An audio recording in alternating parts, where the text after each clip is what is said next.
சூடான சுவையான போபட்லு, அதாவது புரான் பொலிய நிற பருப்பு பொலி. இது எப்படி செய்யறதுன்னு பார்க்கலாம் வாங்க, வீடியோக்குள்ள போகலாம்.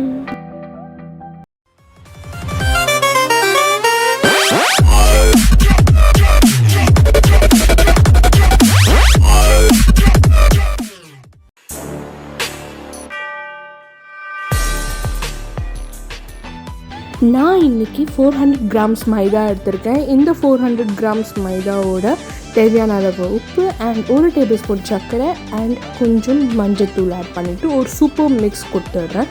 ஸோ தட் அந்த மஞ்சத்தூள் வந்து எல்லா பக்கமும் போகிற மாதிரி.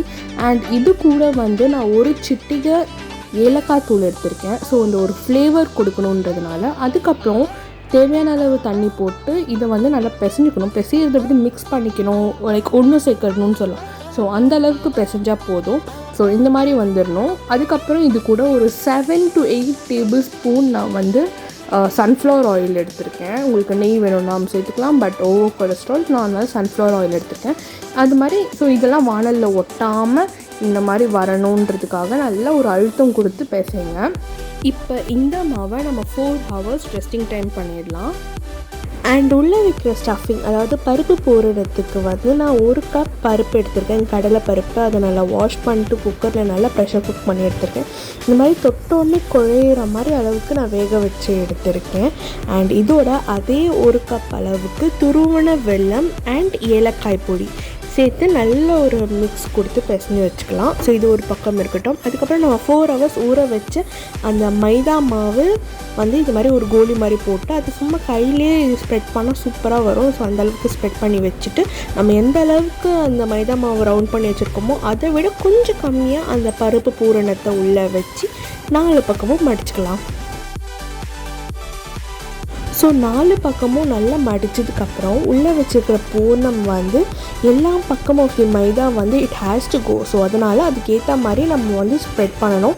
கையாலே ஸ்ப்ரெட் பண்ணணும். உங்களுக்கு கையால் ஸ்ப்ரெட் பண்ணுறதுக்கு ரொம்ப கஷ்டமாக இருந்துச்சுன்னா பூரி உருட்டுற கட்டையால் ஸ்ப்ரெட் பண்ணுங்கள். பட் பி கேர்ஃபுல், அந்த ஸ்டஃபிங் உள்ளே இருக்கிறது வெளில வந்துடக்கூடாது. ஸோ அந்த மாதிரி ஸ்ப்ரெட் பண்ணுங்கள்.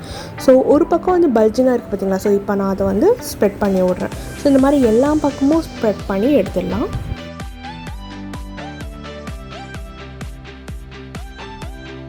ஒரு தவால 1.5 டேபிள் ஸ்பூன் ஆயில் சேர்த்துருக்கேன். அதை நல்லா எல்லா பக்கமும் ஸ்ப்ரெட் பண்ணிட்டு அப்புறம் அது ஹீட் ஆனதுக்கப்புறம் நம்ம செஞ்சு வச்சுருக்க போலி இதில் ஆட் பண்ணலாம்.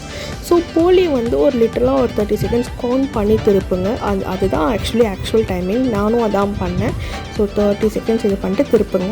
அண்ட் மேலே இருக்கிற லேயர்லாம் வந்து நல்ல கோல்டன் ப்ரௌனாக வரணும். அதே கிறிஸ்பியாக இருக்கும். அதே நேரத்தில் வந்து ரொம்ப ஹார்டாக குக் பண்ணிடாதீங்க. அண்ட் இன்னொன்று என்னென்னா, மேலே இருக்கிற லேயர் எவ்வளோ தின்னாக இருக்கணும்னா உள்ளே இருக்கிற பூர்ணம் நம்ம பார்க்கும்போது வெளியே தெரியணும். ஸோ அந்தளவுக்கு தின்னாக இருக்கணும் மேலே இருக்கிற லேயர். அண்ட் அதே நேரத்தில் வந்து பார்த்து திருப்புங்க, இந்த மாதிரி வெளியிலலாம் வந்துடக்கூடாது. நீங்களும் உங்கள் வீட்டில் மறக்காமல் இந்த பருப்பு போலி ட்ரை பண்ணிவிட்டு எப்படி இருக்குன்னு மறக்காமல் கமெண்ட் பண்ணுங்கள். அண்ட் உங்களுக்கு இந்த வீடியோ பிடிச்சிருந்துச்சுன்னா லைக் பண்ணுங்கள், கமெண்ட் பண்ணுங்கள், ஷேர் பண்ணுங்கள் அண்ட் சப்ஸ்கிரைப் பண்ணுங்கள். Bye bye from kitchen paradise.